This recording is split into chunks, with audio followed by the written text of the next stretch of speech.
Hi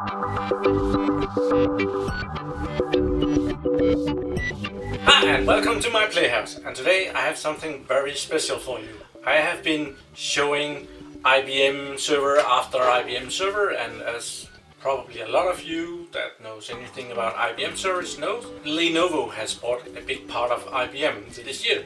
At the start of the year actually. I've been asking Lenovo if they don't think that my many thousands of viewers should have something new to look on, because I only have old stuff. So finally they gave in and they have borrowed me a server, and let's see what they borrowed me. Here is the box, and it's made by for Lenovo, so it's the first Lenovo server that I've ever seen, even though it says IBM system right down here, but apparently well, I don't know. It is a Lenovo server now. I am making that change. It's a Lenovo.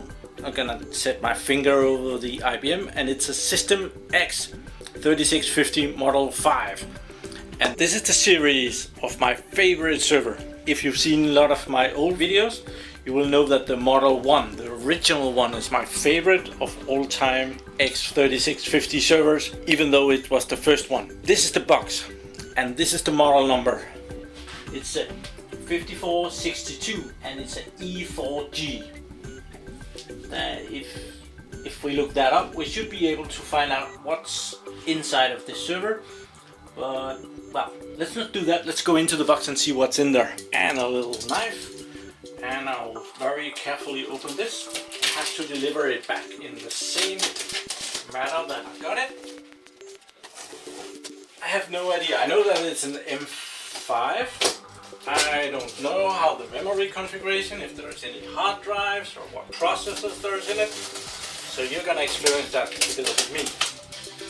So it's open. Da, da, da.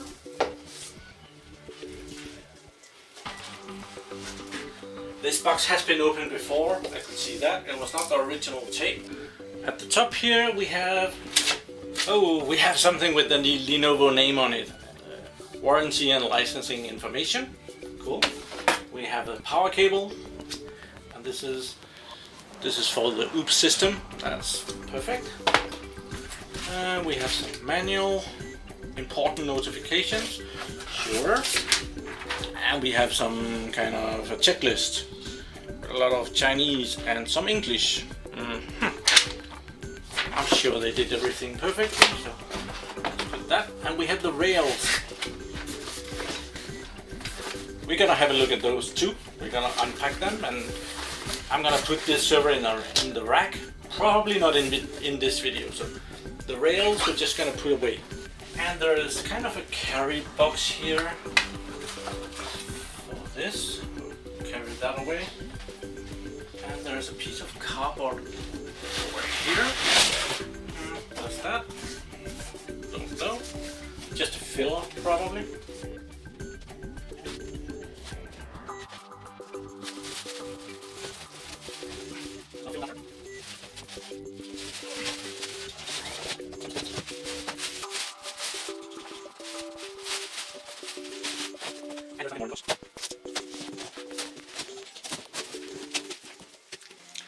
As always, there is a nice drawing on top of it that has everything. It's the first server I've ever seen with a LED light path panel. Usually it's just light diodes. In the front here we have the Intel inside thing, or it's a Xeon inside, and we have a monitor, the old VGA connection that everybody still uses in servers. And we have down here we have the usual to get it out of the rack, and it says that this is a System X3650 Model 5. We have the model number of the server. This is a 5462 AC1. Apparently that's not the same as was on the box. The box said that number down there, 5462 E4G, and there's a serial number. Cool. It doesn't look like there's any hard drives here. Apparently there's room for 8 hard drives, and there are some fillers and they're empty. but this server has room for 16 hard drives in this configuration. The server is available in other configurations. You can get a configuration where all this room is just hard drives. I think that's about 24 hard drives that you can put in here, 2.5 inches. Over here we have a CD-ROM drive. It's not very widely used anymore, but it's still there. It is optional, you can choose not to get it. Something new, I think they've stolen this from HP. There's a little flap out here. You can apparently put something on it, like a server number or name. Over here we have, this is a USB 3 connection, and this is USB 2. Two USB 2s and one USB 3. And there's the LED panel here. Nice buttons, and we have the power on button and some other light diodes there, and an other clip. And that's not much on the front. Let's see the back. Okay, the back of the server. There's room for 8 PSI slots in the server. This is optional. You can put PSI slots in it, or I've even seen that you can exchange these slots for hard drive bays plus the one in front. I think you can put 4 2.5 inches or 4 3.5 inches on the back of the server. Then you wouldn't have room for any PSI ports, but that's an option you can use. But otherwise we have the IMM port right there, we have the monitor cable, we have a couple of USB 3 connections, we have the light tower blue light diode right there, we have the PCI slots, we have 2 USB 2 connections right there, and this one is equipped with 4 1 gigabit internet connections. This one says something about the IMM port. I don't know if this might be a backup or redundant something for the first one, but well, don't know. And this one only comes with one power supply, and these power supplies comes in different qualities nowadays. There's like bronze and silver and gold, and I have no idea which one this is. And there's of course room for another power supply for redundancy. I didn't get one with 2 power supplies. So let's open it up and see what's inside the magic box. Let's just see this first. There's a nice big drawing of the motherboard, and there's like numbers on it, and out here it says what everything is. Over here there's an instruction of how to put in the CPU. Take out the CPU, put in the CPU, if you have to exchange the CPU or put in number 2 CPU. Over here, this is about putting in the RAID controller, which is mounted a bit differently than the other models I have seen. This is all about the hard drive configuration in the front of the server and how to connect it to the RAID controller. The hot swap fan configuration right here. Common spare parts, replacement parts over here. Here is how the SD card is put in, if you want to boot from an SD card. And here is the instruction for the LED light path panel. So very cool. Let's see what's inside. Here is the server. There's a big plastic cover on this one. Let's see. Apparently I have gotten one CPU right there and 1 block of RAM. That's not a lot. Let's see how much RAM this comes with then. It comes with 8 gigabytes of RAM. Okay. I have an idea that this might be the minimum configuration for this server. There's no hard drive in it. There's 1 gigabyte RAM. There's 1 CPU. We will see what kind of a CPU that is when we turn this on at some point. There is a RAID controller though. This connection is a connection that goes to the front of the server, to the USB connections and stuff like that. Here is the connection for the hard drives, the 8 bays that are available as of now. This is interesting. apparently this server is able to power a bigger graphics card than the older ones. And if you've seen my previous videos, I've been playing around with passing through a graphics card in an IBM 3650 Model 2. Had to make my own cables and stuff, and there's even 2 of those. So you could put in 2 graphics cards here. That's pretty cool. You can boot from USB 3 right there to put in a USB stick inside of the server. Very nice. Okay, I'm not gonna take this apart, so I have been looking on the internet and found out that this model, which is a 5462E4G, and it should have a processor, and that's a 2620 version 3, 6 cores, and those are 2.4 gigahertz, 15 megabytes of cache. You can shoot that in cache, and it uses max frequency is 1.866 gigahertz.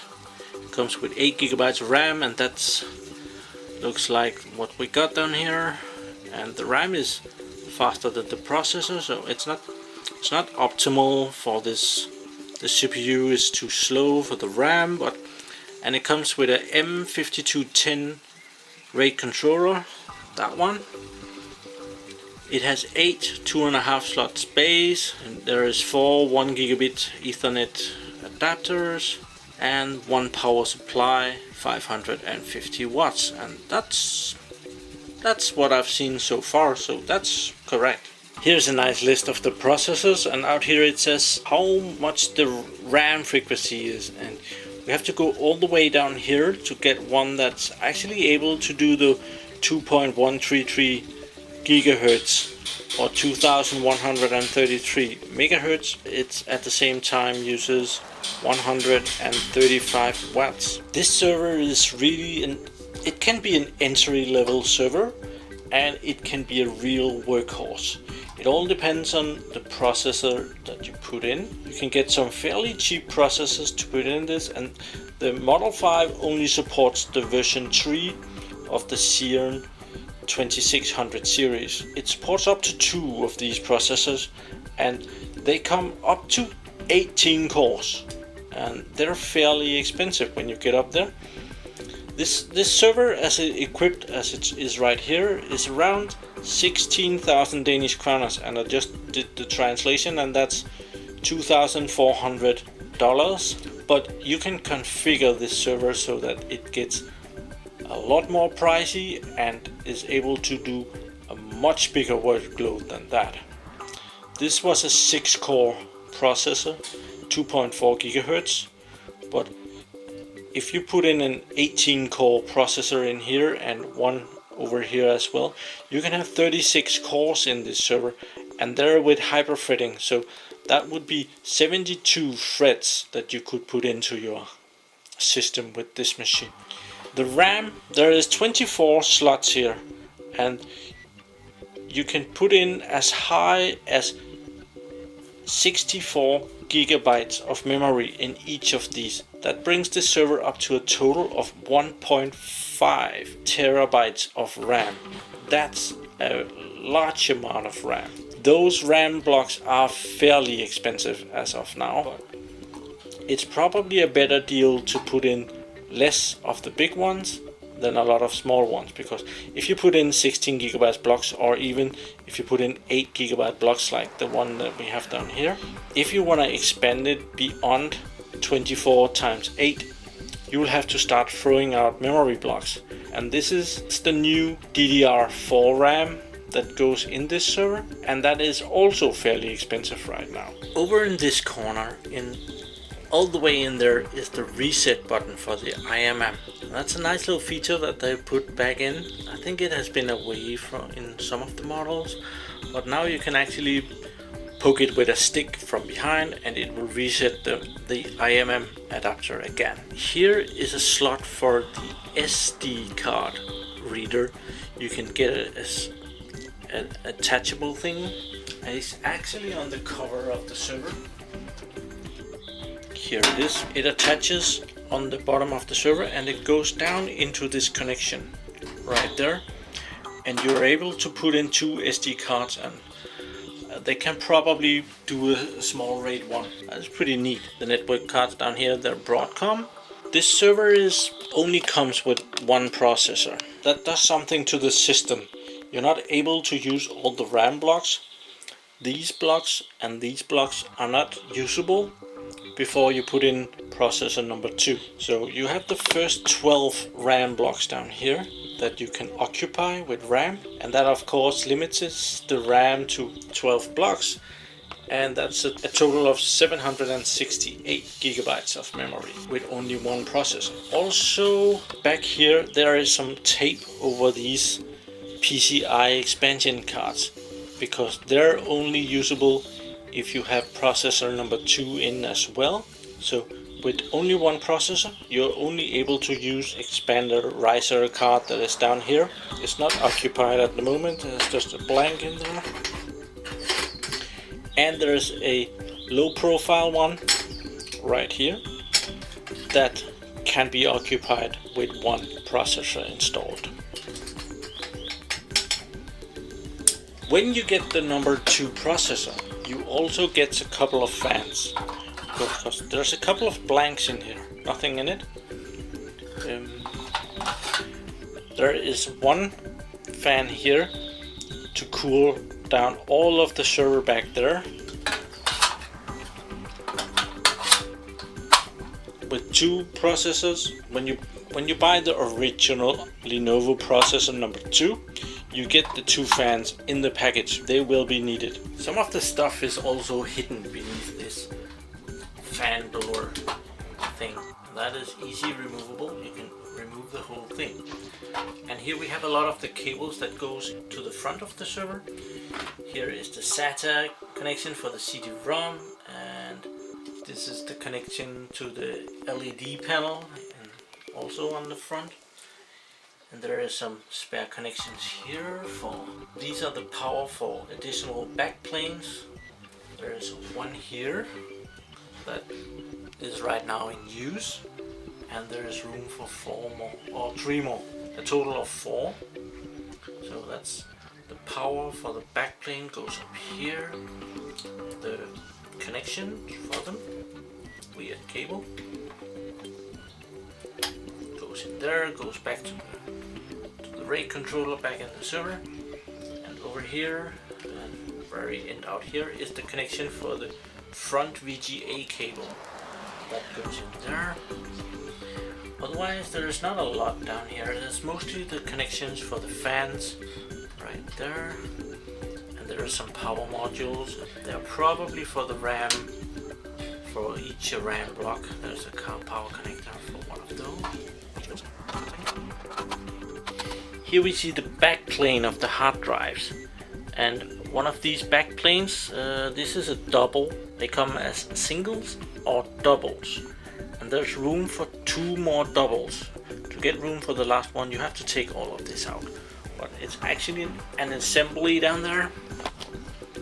There's a blue screw right down there, and you can take that out, and you can take all of this out and put in another drive bay, and that's the way you can get a total of 24 drives in front. And apparently you're only able to put in 2 additional drives to the back, according to the manual at least. So a total of 26 drives. And when I'm filming this, the maximum amount of space you can get in one of these, 2.5, I think it's still 1 terabyte. So a total of 26 terabytes of data if you use 2.5 inches.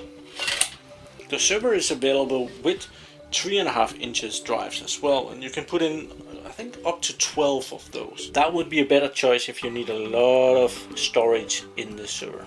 Okay, I've just become a bit smarter. I've been looking at the specs for this server. Apparently at the moment you can get 1.6 terabyte drives, SAS drives for the server, so that's a fair amount more of storage. The power supply that is supplied with this one is a 550 watts, and it's a platinum. Power supplies is available in 550 watts, 750 watts, 900 watts, 1300 watts and 1500 watts. I have no idea what you could put in this server and use 1500 watts. And it takes two of those, so the server could be equipped with 3000 watts of power. Here are the specs of the power supplies that are available for this server. The first one, probably also the cheapest one, is only available in countries that use 115 volts. Here in Denmark and Europe we mostly use 230 volts. The 80 plus, it's not very efficient, but it's about 80% efficient all the way through. If the server is 20% used, 50% used and 100% usability. The first one that is available here is the 80 plus bronze, and that's available in 115 volts and in 230 volts, and it's fairly efficient. It's 85% if the server is used half the way. The silver is 89%, the gold is 92%, the platinum, which is the one that is in this server, is 94%, which is really good. And then there is the titanium, and that's 96% efficiency, and that's pretty good. But I think it's actually pretty good that they deliver, oh, don't save, sorry. It's pretty good that they actually deliver the server with a power supply that is 94% efficient at 50%. It drops a little bit if it's a 100% usability, and it drops a little bit more if it's 20% usability. So this server is supplied with this power supply, or mark of power supply, which is pretty decent. This server comes with this RAID controller, ServeRAID M5210, and let's just disconnect this cable and take it up of its.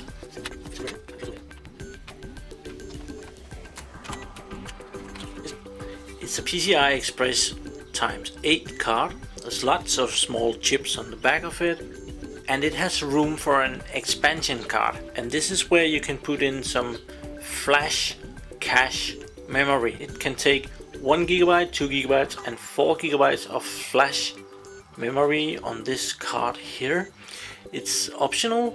You get some with some models of servers, but you can buy it to the card. Together with the flash card, enable some other features on this card. As a standard, this card is able to do RAID 0, RAID 1 and RAID 10. If you put in a flash card here, you can do RAID 5 and RAID 50 as well. If you want to do RAID 6 and RAID 60, you have to put in a piece of a software code, an FOD. The FOD is available also if you don't put in a flash card here. You pay some amount of money. I haven't looked at the prices of this at all. Put this into the card, probably through the IMM, and then the card will be able to do RAID 5 and RAID 50, but it will have no security if the server loses power.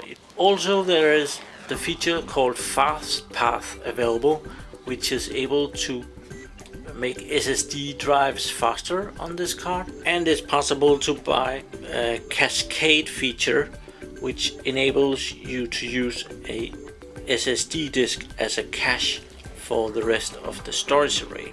So let's put this back in. It goes in like this in an angle.